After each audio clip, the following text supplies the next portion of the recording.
I'm Oisin Butler and we're in Dean's Grange. I have a painting company in Dublin and we work predominantly in homes. We like painting kitchens, but it's difficult and each one's unique.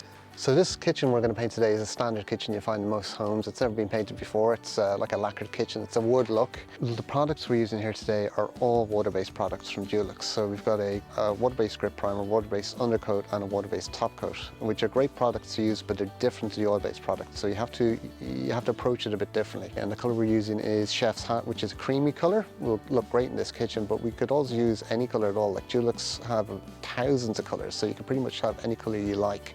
What we have to do is give it a good clean down, good sand down, and prime and paint. But before we do any of that, we've got to take the doors off. We take the screws out here, leave the hinges on, and just pop the doors off. Once we've popped the door off, we'll put a number here. We'll just get a bit of masking tape, write down number 1, right inside here, number 1 too, and cover that in masking tape and bring it outside. The reason for this is once you've all these doors painted up, you're not going to remember where they go, so you've got to number all the doors. So when you're using water-based paint, you have to make sure it's sparkling clean, like 100% clean, and then dust it down really well, and then, away you go. If you clean it really well, then you're off to a good start. If you don't, then you're going to lose. Best practice is to give them a good sand down. So what we want to do is break the sheen. So take away the sheen, make it all dull, and once we've done that, we get a duster, we dust it all down, and a tack cloth, and a tack cloth's a cloth that'll gather up any dust that's left around. Do that, and then we've got a surface to paint. So today I'm just going to use a synthetic brush, but it's brand new, it's dry, it's out of pack, so I wouldn't dip this straight into the paint because it's going to drag and it's going to be kind of slow. So if we just soak it a wee bit first and then spin it out, then that'll be perfect for priming. I'm going to use a rad roller, a mohair sleeve rad roller, to paint these. So I'll apply the paint with this first, but before I use it, it's brand new, it's going to have little hairs on it. So I wrap it up in masking tape and then I put it away, and I don't know if you can see that there's some tiny little hairs there. And it's better to have these on the tape than in your paint finish. So we just do this a couple of times and then it'll be nice and clean and good to work with. Today we're using Dulux Trade Super Grip Primer in the kitchen. It's a water-based primer and it's kind of a sticky primer. We've got lots of different types of primers. It'll stick to anything. It'll stick to glass, it'll stick to tiles, it'll stick to lots of different surfaces. So it's perfect for this. We usually prime first and then have a look and see what needs to be filled. So if there's any cracks or holes or anything stands out, you'll see it after a coat of primer. So then we'll go around, fill all that, sand it back, and then touch it up with the primer again, and then it's ready for an undercoat. A good coat of primer is the foundation for a good finish. And as you can see here, yeah, the primer's covered really, really well. But the primer is more about grip than it is about coverage or anything else. So you want the primer to grip to the surface, and the undercoat will do the job of covering.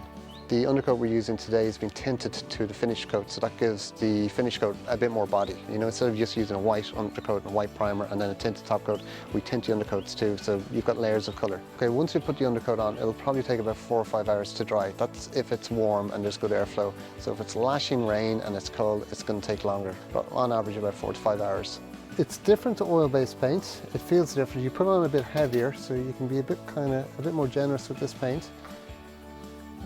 Feels good, feels like it's covering well, and it does what it says. It dries pretty quick, so you do have to move a little faster than you would usually. Not too fast, but a bit faster. So finally we apply Dulux Trade Diamond Satinwood for our finish coat, and usually we apply 2 coats. You'll apply 1 coat and it'll look good and it'll look finished, but it's best to apply 2 coats for a good long lasting finish. Again, using the roller to apply the paint, it's the same. It just feels really good. I don't know if you can see this, but it's just gripping onto the undercoat really, really well. So it's making my life easy. I'm putting on a good bit of paint, but not too much, not too little. And once I lay it off, it'll look great. The reason water-based is so popular now, it's popular for painters and for homeowners, is there's pretty much no fumes. So we don't have to wear masks, you don't have to air out the house, and you don't feel groggy after painting all day. It's great stuff. And something you can't notice is there's virtually no smell at all. So if I was using an oil-based paint now, I'd probably be wearing a mask even though I'm outside. But with this stuff, you can barely smell it. Okay. So here we are, finished kitchen. After all our hard work and Dulux Diamond Satinwood, we finally got this result, which looks awesome. Really, really happy with this. So the paint we've used here, it's all water-based, so low VOCs, no smells, no fumes, which is fantastic for the family in the house. They've got a little kid on the way as well, which is great, so you don't want any fumes. The paint itself is very tough, it's very durable. It'll stand up to grease and knocks and bumps and bruises, so it's going to last really well. So all in all, very happy, and the family are going to be very happy with this finished result.